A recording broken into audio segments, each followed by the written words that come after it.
बिस्मिल्लाहिर्रहमानिर्रहीम। अस्सलामुअलैकुम। सबसे पहले तो हम आपसे ये अर्ज़ करें कि हमारे प्यारे नबी सल्लल्लाहु अलैहि वसल्लम सारी ज़िंदगी कभी बीमार नहीं हुए। वजह क्या है आप भी जान लें। इस वीडियो को आखिर तक देखें। नंबर 1, सुबह जल्दी उठना। रसूलुल्लाह सल्लल्लाहु अलैहि वसल्लम सुबह बहुत जल्दी उठ जाया करते थे, बल्कि ऐसी कोई रवायत नहीं मिलती कि आप सल्लल्लाहु अलैहि वसल्लम की तहज्जुद भी कभी कज़ा हुई हो। सूरज निकलने से कुछ वक्त पहले ही ऑक्सीजन से भरपूर होता है।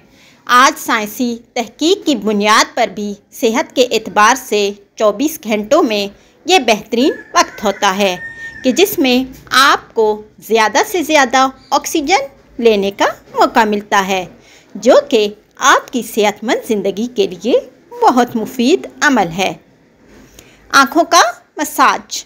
सुबह नींद से उठने के बाद रसूलुल्लाह सल्लल्लाहु अलैहि वसल्लम आँखों का मसाज फरमाया करते थे।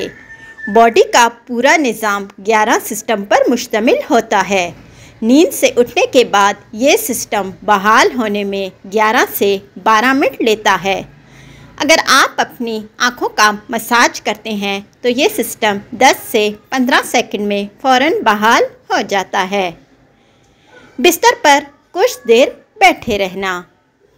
नबी करीम सल्लल्लाहु अलैहि वसल्लम बिस्तर से उठकर कुछ देर बैठे रहते थे और मामूल था कि 3 दफ़ा सूरह इखलास पढ़ते थे कि जिसको पढ़ने में तकरीबन 1 मिनट सर्फ होता है।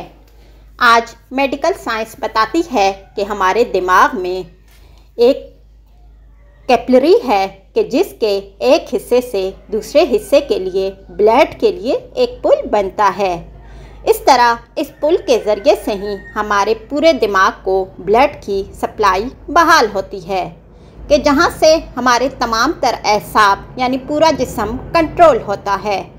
अगर कोई शख्स सुबह बेदार होने पर अचानक उठकर चल दे जबकि अभी ब्रेन में ब्लड की सप्लाई बहाल नहीं हुई, तो इस शख्स को ब्रेन हैमरेज हो सकता है या वो ब्रेन के कई दूसरे पेचीदा मसाइल का शिकार हो सकता है, जिसमें अचानक जिस्म के कई हिस्सों का मफलूज होना और फालिज भी शामिल है।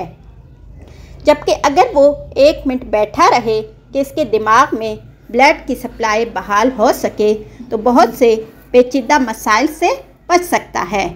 ये बाकायदा एक साइंस है और इस एक हदीस मुबारका के पीछे बहुत से प्रोफेसर डॉक्टर्स की रिसर्च शामिल है, जिससे गैर मुस्लिम रिसर्च ने भी इत्तिफाक किया है कि हमें मोहम्मद सल्लल्लाहु अलैहि वसल्लम की इस सुन्नत के मुताबिक सुबह उठने के बाद बेड पर कुछ देर बैठे रहना चाहिए।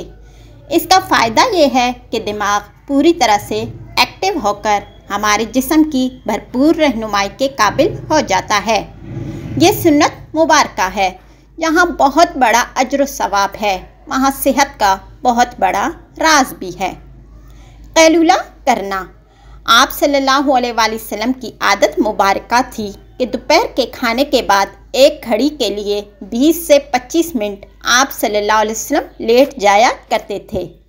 इसका फ़ायदा यह है कि तकरीबन 68% अफराद में जब वो लंच करते हैं तो इनका मैदा थोड़ी मिकदार में अल्कोहल पैदा करता है।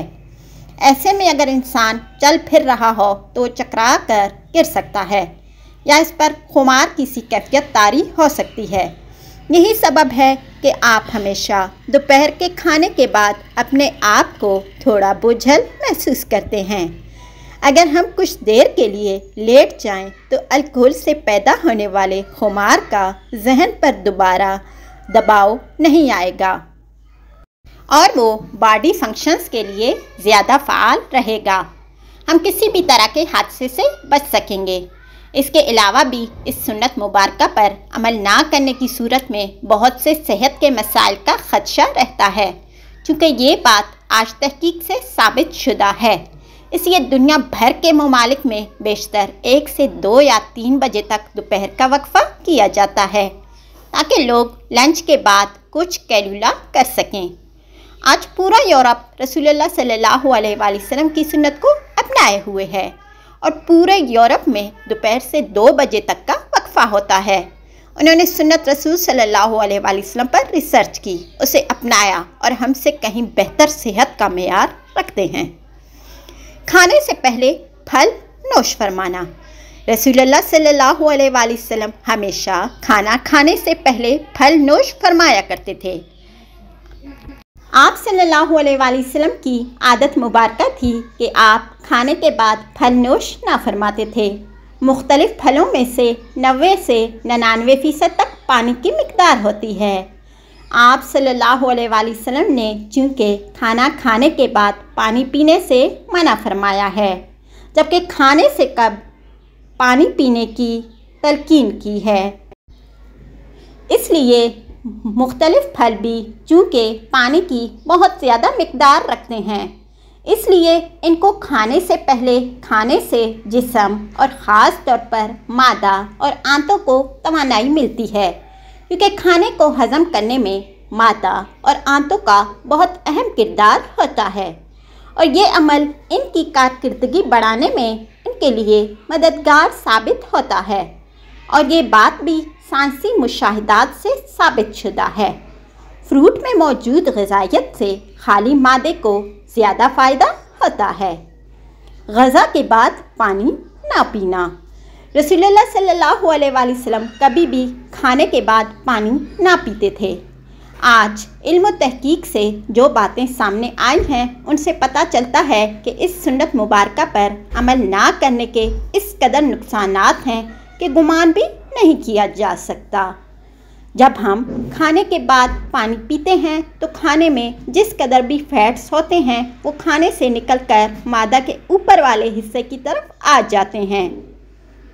बाकी खाना हाजमे के दूसरे मरहले के लिए छोटी आंत में चला जाता है और इस तरह मादे में रह जाने वाला फैट और प्रोटीन मादे में इंतहाई नुकसानदेह गैसेस पैदा करते हैं, जबकि इन सब को खाने के साथ मिक्स होकर निज़ाम इंहिज़ाम के अगले मरहले में जाना था।